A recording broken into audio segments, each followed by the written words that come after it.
Welcome back to Western Synergy. My name's Nathan Johnson, and every week or so here, we invite someone really interesting or an entrepreneur or just someone generally innovative or fun to talk to from Western Canada. I'm joined by Jenna Letain today here with BeeSafe Biotech. Appreciate you taking your time to come on and talk to me.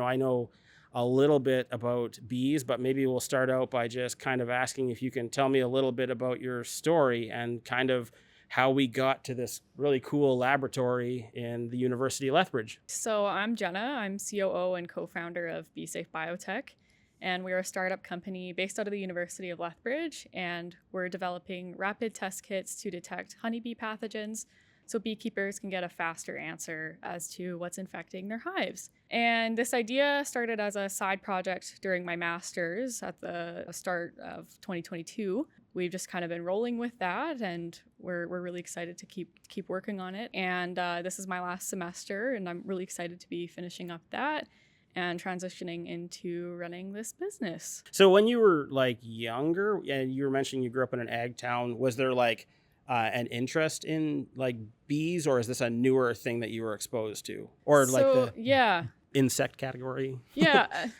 Okay, it's actually really funny. So yeah, I grew up in an agriculturally centered town. My dad was a farmer, but I was actually afraid of insects when I was little for a long time. And so doing a bee project kind of surprised me. If I talked to myself 10 years ago, there's no way I would have said that I would be working with bees. When I was thinking about what to do for my project, I wanted to do something agriculturally related and kind of got stuck on bees because of all the issues that have been happening, in the news. Their colonies have been collapsing, they've been dying, and populations are decreasing every winter. And just seeing that, I was inspired to do a bee project.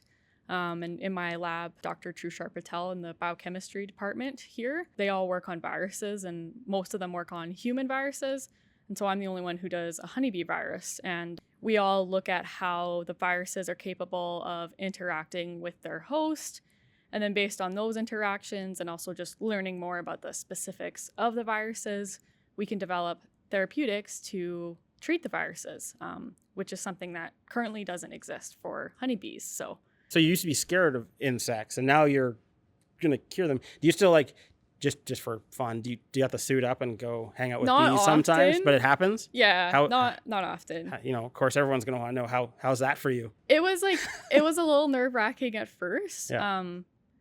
But once you kind of relax into it, it's pretty cool. It's pretty interesting. But Dr. Shelley Hoover at the university, she has a bunch of honeybee hives here around campus. So I've gone out and got some samples from her, and she gets me samples as well. And but I don't get to go out too often. I would definitely like to go out more. Nice. Yeah. And so the big thing that your company is trying to do is reduce, just you say that word rapid test probably brings back PTSD in a lot of people.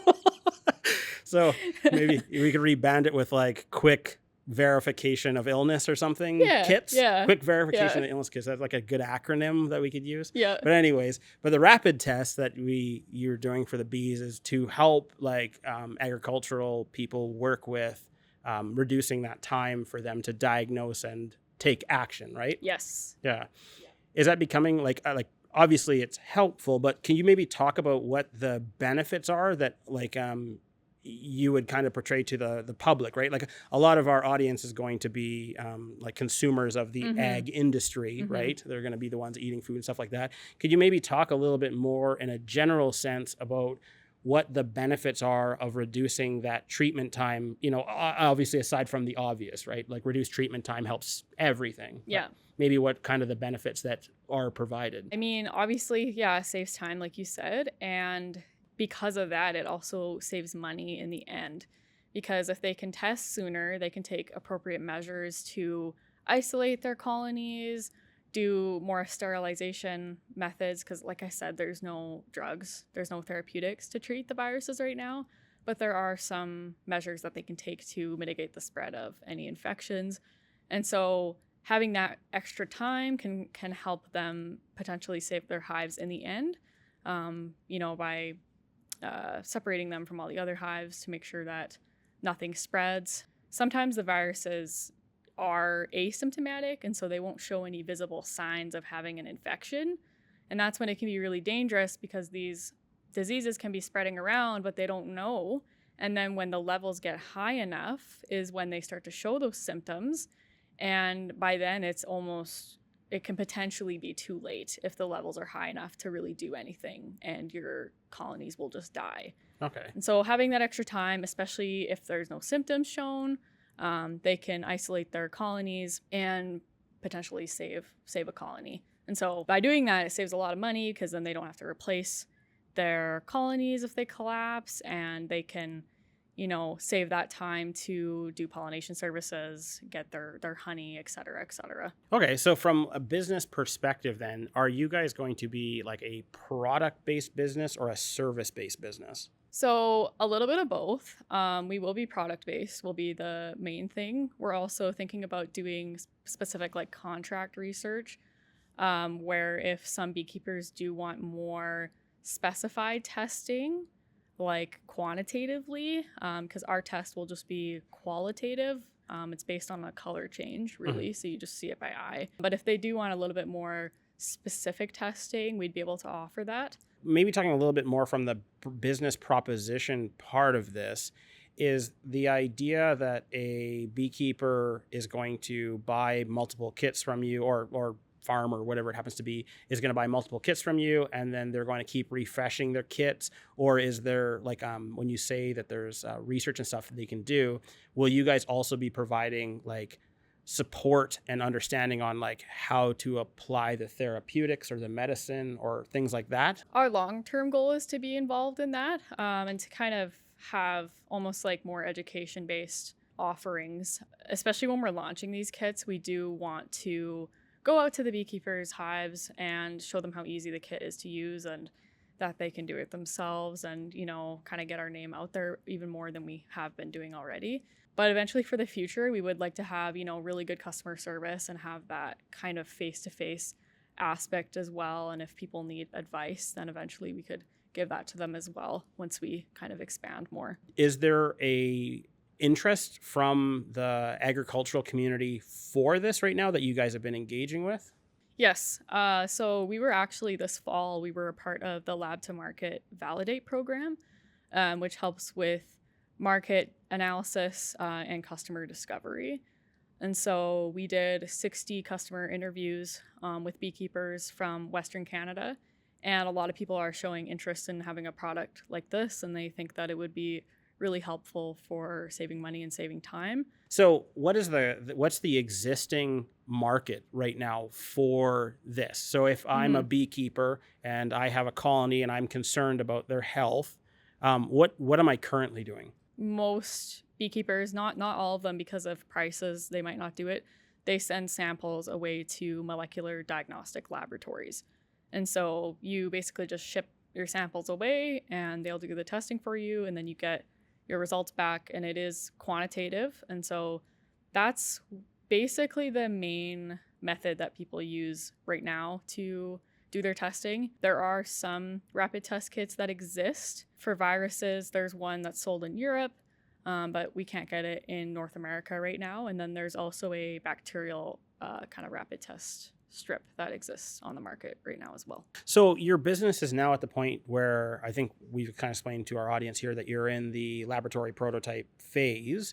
Can you talk a little bit more about some of the things that you guys went through to kind of bring the business to this point? So like, I know you were a master's student, so I'm guessing you guys went out for funding, or you were utilizing potentially some of the support networks for technology or an ag tech in Southern Alberta. Do you maybe want to talk about that a bit? Yeah. So our business journey started about last year in January, or this year, January, I suppose, January 2024. Yours not done yet. Yeah, almost there. It's almost been a year.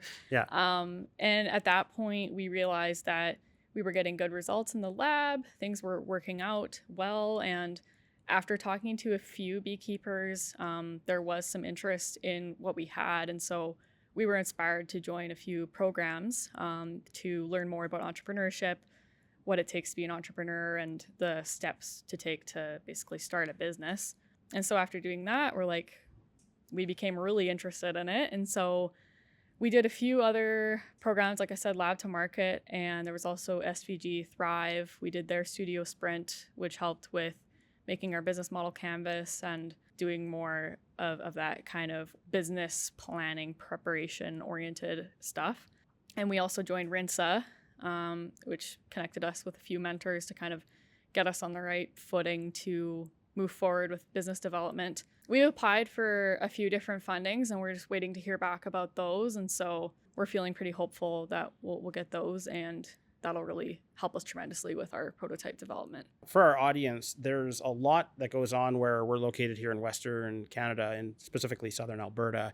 Agriculture and ag tech is a really big, very critical part of what we do. And it's super exciting that there is funding available for companies like you to take ideas that may not ever come into existence without this type of funding, because I don't think bee rapid test kits is something you can start on Etsy. It needs a little more help to get going, and also the resources required to do that type of research I think are a little bit outside of the reach of a garage. So it's nice being at the university because there is rentable lab space that we can use to do our prototype development. So it's really handy being in this space. So as your company kind of goes past, like you have the prototype phase and then you go into the client phase, what is kind of the maybe some of your future plans for BeeSafe? Is it always going to be bees, or will it ever be other animals or insects maybe? Like, I don't know what the spectrum is. Yeah, so we want to focus heavily on bees right now, and we're focusing on viruses just to start. And the technology that we're using, it acts as a platform, so it's not too difficult once you already have a pipeline established to create other tests for other diseases. And so we would like to move on to bacterial diseases and fungal diseases for honeybees, and then eventually potentially branch out to other agriculturally relevant diseases like in crops or other livestock as well. Okay, perfect. So you guys might be making rapid test kits for lots of things in the agricultural sector as time goes on. That's like the really big vision for a few years down the road once we are able to scale up a little bit more. But yeah. When we talk about new businesses and stuff, like, there's kind of an ongoing joke that in your first year you lose money, in your second year you make no money, and then your third year you might break even. Mm-hmm. Is there like a timeline that you look at that you would like to see your company kind of being at that place where you're shipping these rapid kits to bee farmers and farmers so that they can start using those things like in field? Yeah, we're hoping 2 years from now to have a minimum viable product, like a working prototype, after doing field testing and getting that confirmed. And then at that point, we can start selling to beekeepers for them to use. So kind of that 3 to 4 year mark, we're hoping to really start getting, more sales, just because it is a long process for prototype development. But we're feeling hopeful that after doing all the field testing in 2 years, after 2 years, we'll have a product that's ready to sell. Is there any hurdles that you've had to kind of face in getting to this point that would be that really kind of stick out to you? I guess funding is always a hurdle. But like I said, we have applied for some and we're feeling pretty hopeful about it. But that's always kind of a hard thing to navigate, because if you don't get funding, it's pretty difficult to make any prototypes, right? You need that money. Sure. So that's definitely one big hurdle. The other thing for me is being a master's student. It was kind of hard to do both at once. But now that I'm almost done that, I'll have a lot more time to do business development. And so I'm excited for that. But there's no other massive hurdle. Obviously, just getting a working prototype, we're probably going to run into some roadblocks that we're trying to plan for and, do risk assessments for, but can never be sure about everything. So no, it is definitely hard. If the business world was nice and streamlined and you could buy one book and make it easy go out of it, I think every single person would definitely hit the ground and try to accomplish that. So on the funding part of it, are you currently just searching for funding, or are you also potentially taking on say investors or angel investors from the ag sector? Right now, we're just looking for non-diluted funding. But probably after 2 years, we'll be more open to looking for investors.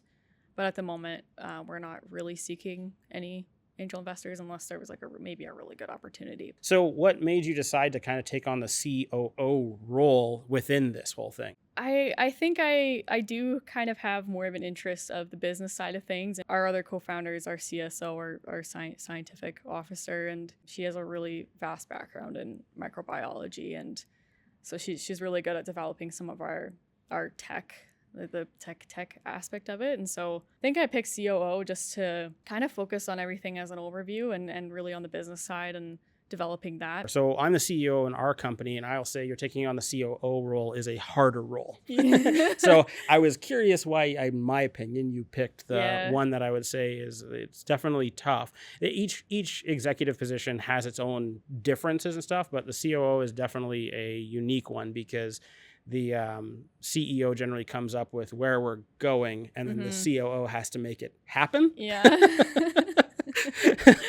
And so it sometimes, if the CEO says over there and over there is, a very long way and stuff like that, it's definitely adds more challenge. So you're mentioning though through Rinsa and the other things that you do, you are getting like supports and stuff. And how has that been for you? Like how has been engaging with those supports? It's been really helpful. It's just kind of getting those questions in our head going to kind of understand where we need to go next and to make sure that we're taking those steps correctly to mitigate risks and just make sure that we're on the right track to be successful. Rinse has been really helpful, like especially with the really simple stuff like the business model canvas and getting that stuff going as well. And alongside Rinsa, we were recently accepted into the I'm YAG program, which is Innovation Masterminds, ran by Brassstone Ventures, and they're matching us with mentors from their council of founders. And so that'll also help us with business planning and financial projections, blah, blah, blah, just getting that stuff kind of all planned out. It sounds like, the support network's there. If you're obviously going to your support network, common question that's asked, what's the biggest risk that you think you guys have with undertaking this? The biggest risk would be our prototype not working, like the field usable prototype. But we're feeling pretty confident because we have such a good team with a vast background, biochemistry, biology. We have another person who's has a lot of experience with bees who will help us with our field testing. And so I'm confident that we'll be okay. But there's always that risk, right? Because if the prototype doesn't work, then that you don't have a product. Like I said, we have such a good background, and having, like, personally, I have a bit of a background with a startup company who worked on biosensors, so basically like another testing device. And so I kind of have that experience as well. And also seeing how the business ran back then is kind of prepping me going forward with this. When you're running a company, this is maybe a question for myself that's in the science category. Is there like anything that you find that's particularly different, like say for our audience out there that's kind of around the more conventional services, industrial, commercial, all those different things? It's not often you talk to a science-based business. Is there anything like you would say that's different in the science-based business that people don't know a lot about? This kind of actually goes back to your previous question as well of what's your biggest risk, because what I've seen is a lot of science-based companies will have their solution already ready to go for something that initially wasn't a problem. Because that's a lot of companies that get spun out of research done at universities. You have something that was working in the lab, and then you're like, okay, I'm going to make a business out of this. But then you learn that, okay, this actually isn't needed. This wasn't a problem for our customer to begin with. Yeah. And so I think we've been doing a really good job at getting out, talking to customers, seeing if there's interest, seeing if this is actually a problem before we get too deep into the weeds and dump a lot of money into prototype development. And so we have found that there's interest in our product, and people said that having rapid testing would be really helpful for them. So I think just seeing a lot of science-based companies, that's something that maybe some people don't think about, when they look at companies like this, that it's important to actually have a problem to solve and not just have something that you're like, oh, look at this. It's so shiny and it works so well, but nobody needs it. Yeah. Well, and it's like super common thing when you're going through business ideation is that a lot of times people ask, can we do this? And then they forget the next question is, do people want this? And so a lot of times it's like it's a high level of technical expertise that's saying like, hey, look, we invented this, new thing, and clearly everyone wants this, or it's the best solution to this problem. And then, they get asked, well, who wants it? And then, that effectively is a business, is that, if you have anything in the world and you can say, oh, I have a lot of people that want this, great, you have a business, away you go. And so I find it fascinating that it's a taught thing to start with that first, where it should be kind of obvious, because I think everyone, including the audience, understands that for a business to live, it has to transact something. Yeah. We've all got lots and lots of really cool ideas, but something ultimately has to be transacted. So that's really cool kind of hearing that from you, that your guys' approach is definitely kind of hitting on those, I think there's 3 different spots for business ideation that sounds like you've hit on all of them. It's something that I've definitely learned within this past year, because like I don't have a formal business background, so I'm learning a ton, and everyone's telling us, get out, talk to your customers, find out if there's actually a need for this, because if not, then you can pivot. Especially like one thing that I find, working in Western Canada is that a lot of the client expectations, clients are very loyal here, but they have high expectations. And so, being in the agricultural sector, and you grew up in an agricultural town, is that your family, parents, friends, people you grew up with, you understand that business is very loyal, but the standards when, there's an expectation of something being delivered is going to be really high. What do you think is going to kind of set you guys apart for kind of going into this? Is it just strictly you guys are leaning into the fact that these rapid test kits don't exist? That's part of it, is having a product that doesn't exist or isn't widely available for everyone. And then I think another part of it is having that customer face to face and having that trust built with those customers, which is what we're really trying to do, getting out, talking to beekeepers and going to events and, just getting to know them. And so they can trust us, and they can trust the products and the services that we're giving to them. And so I think that's kind of what sets us apart, is we're really trying to get out there, listen to their problems, and understand what we can do to help. Would you make any like recommendations or have any advice for people that want to eventually stay in the science category and then go into science business? Like, I guess advice I would have is get out there, talk to people. Your network is really important. Would you recommend like a specific type of people? Like to start, faculty is really good. I think getting out and doing undergrad research is really good. Like I did independent studies at the university, which paired me with a professor and with a master's student. So I got to do hands-on work, which a lot of other universities, it's harder to be able to do that. But it's promoted really heavily here in Lethbridge. And so doing that, I think is helpful to kind of start getting that network. Once you get to know more people, you go to conferences, you get to meet lots of other people, and then you might get more connections that way to do maybe cooperative education work terms, co-op work terms, to expand your network even more, which is how I landed a position at that other startup company that I worked at as an undergrad. So yeah, I think just getting out there to kind of get your name around. And then if you do have an interest in business, the university here does have a lot of nice programs to kind of dip your toes in to see if it's something for you. Like I took the Trailblazing program through the Agility Center here. That was kind of my first dip into more formal learning about the steps needed to take to go forward with entrepreneurship, and that kind of really made that spark ignite more. And so if you have any sort of interest in that, I would say just kind of get out there, see what courses you can take to learn more, and who you can meet to help you get in the right direction. It's really kind of critical for people to be able to understand what is more about the journey and the similarities, because the advice that we always give out to people too is when we get asked is that, like, number one is work on your communication skill. If you're not talking to people, stop doing what you're doing and go talk to people. And if you're running a company and the amount of time that you're doing something isn't matched up with the amount of time that you're, say, maybe like taking action or building your network and stuff, you're going to get stagnant a little bit quicker than normal. So your advice, I think, is really, really sound for people kind of coming up. So based on everything that we've talked about today, you've covered quite a lot of subject matter for, someone who is just on their way into the beginning part of, the success in the hopefully corporate world or science world. Kind of asking about the elephant in the room when it comes to businesses. What's your thoughts on artificial intelligence in the industry you're in? I think it could definitely be incorporated into what we're doing in the future.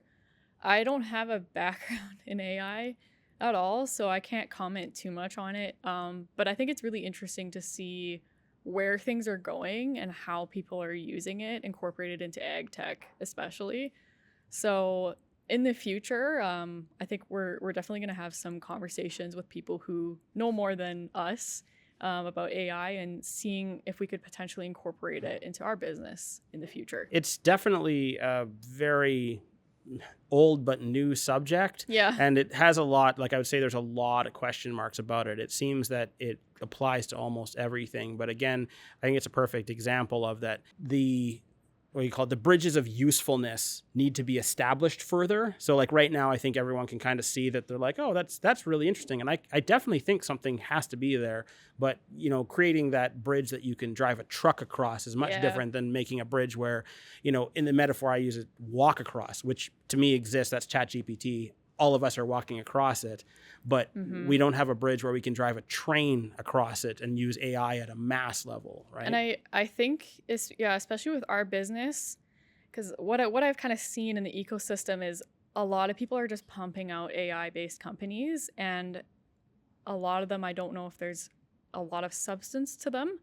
And so with our company, we really want to wait until we can confidently incorporate it into our products or something else and be happy with it instead of just kind of doing it because it's trending. Kind of like we're coming to the end here. Is there anything that like you have for yourself that's kind of like over the, say, coming up into the end of the year here, but going into the new year, do you have any goals for yourself within kind of the company or maybe personal goals that you want to accomplish? I mean, definitely getting our prototype to work kind of in this lab environment after 2025. And then moving into 2026, we'll start doing that field prototyping a lot more. And so I think having that would be really exciting to have something that, you can kind of look at and be like, oh, this is actually it. It's coming to fruition instead of just having something that's lab-based like what we have now. And so I think after 2025, having that will be very exciting for us, and it'd be a good milestone to hit. It's been absolutely fantastic talking to you. I learned a lot just from coming in. So again, for our audience, I'm talking with Jenna Letain, and I appreciate you taking the time to talk with us. Yeah, thank you for having me. This was a good chat. And thanks again for joining us on Western Synergy. My name is Nathan Johnson, and I really look forward to talking to you next time.